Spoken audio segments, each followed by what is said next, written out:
अल्पवयीन माता नोंदणीसाठी काम करणाऱ्या आशा वर्कर्स आणि आरोग्य सेविकांना दमदाटी, शिवीगाळ तसेच जीवे मारण्याच्या धमक्या दिल्या जात असल्याची माहिती समोर आली आहे. राज्य शासनाने अल्पवयीन विवाह आणि मातृत्व रोखण्यासाठी विशेष मोहीम हाती घेतली असून आशा सेविका गोपनीय माहितीच्या आधारे अल्पवयीन मातांचा शोध घेत आहेत. मात्र ही माहिती गोपनीय ठेवणे बंधनकारक असतानाही काही ठिकाणी संबंधित कुटुंबांपर्यंत माहिती पोहोचत असल्याने सेविकांना गंभीर समस्यांना सामोरे जावे लागत आहे. अनेक भागात अल्पवयीन माता आढळून आल्याने काही व्यक्तींनी हे प्रकरण दाबण्यासाठी सेविकांना धमकीचे फोन केल्याचा आरोप करण्यात आला आहे. या प्रकरणी संबंधित आशा सेविका आणि त्यांच्या प्रतिनिधींनी आरोग्य अधिकाऱ्यांची भेट घेऊन धमकी देणाऱ्यांवर कठोर कायदेशीर कारवाई करण्याची मागणी करणार असल्याचे सांगितले. आरोग्य कर्मचाऱ्यांच्या सुरक्षेचा प्रश्न ऐरणीवर आला असून या प्रकारामुळे संताप व्यक्त केला जात आहे. सगळ्यांच्या वतीनं आपण संघटनेच्या वतीनंच एक FIR त्या व्यक्तीच्या बद्दल देऊया. त्याचं नाव वगैरे तुम्हाला माहिती आहे ना? काय हरकत मग त्या बाबतीत आपण त्या ठिकाणी ते कारवाई करायला.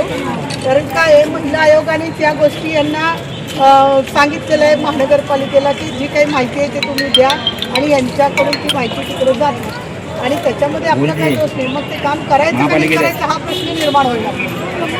आपण तर काही करू शकत नाही. आपल्याला ते काम करावंच लागेल. लक्षात घ्या.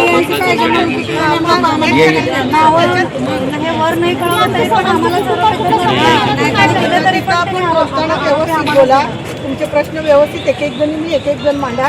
मी आधी बाकीचं काय मांडायचं मी मांडते. बाकीचं तुम्ही व्यवस्थित हे करा, काही टेन्शन घेऊ नका. जे काय ते आजच आपण मिटवून टाकू. पाटील, लालबावटा आशा वर्कर युनियनची जिल्हा सचिवा. आज या ठिकाणी आम्ही आरोग्य विभागामध्ये काम करणाऱ्या आशा सेविका आणि त्यांच्या ज्या काही ANM असतील, GNM असतील किंवा त्यांचा जो आरोग्याचा स्टाफ आहे या सर्वांच्या वतीनं या ठिकाणी आम्ही आपल्या MOH मॅडमकडे आलो होतो. प्रकरण असं झालं आहे की ज्या काही अल्पवयीन माता असतात त्या मातांची नोंदणी आशांना भागात फिरून ती घ्यावी लागते आणि ती नोंदणी घेतल्यानंतर त्याची माहिती त्यांच्या ANM थ्रू आपल्या आरोग्य विभागाला पाठवली जाते.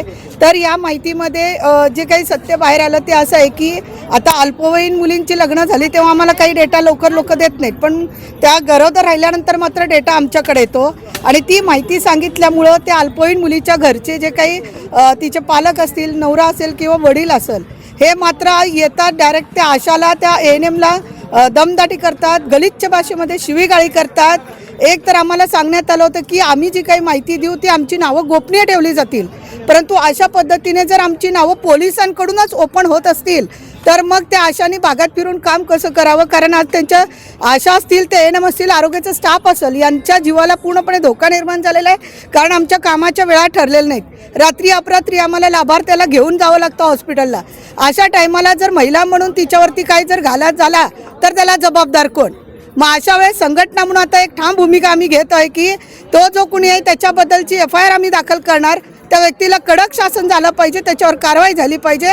आणि दुसरी महत्त्वाची गोष्ट, जर पोलीस प्रशासन हे जर आमची नावं गोपनीयरित्या असलेली ती नावं ओपन करत असेल तर पोलीस प्रशासनानं आमच्या सुरक्षितेची जबाबदारी घ्यावी. असे किती जणांना तुम्हाला धमक्याचे फोन वगैरे खूप सगळ्या सेंटरमध्ये सोलापूरमध्ये 15 नागरी आरोग्य केंद्र आहेत. त्या 15 नागरी आरोग्य केंद्रातल्या कुठल्या ना कुठल्या आशांना ह्या प्रकरणाला फेस करावं लागायला लागलेलं आहे. त्याच्याबद्दल दखल कोणी घेतलेली नाही. आता आरोग्य विभागाने दखल घेतलेली आहे, परंतु आम्ही आता FIR करण्याच्या दृष्टीने आता संघटना म्हणून पुढाकार घेऊन याच्यामध्ये FIR करून पोलीस प्रशासनाला याच्यामध्ये हस्तक्षेप करून यांना प्रोटेक्शन देण्याची मागणी आम्ही करत आहोत.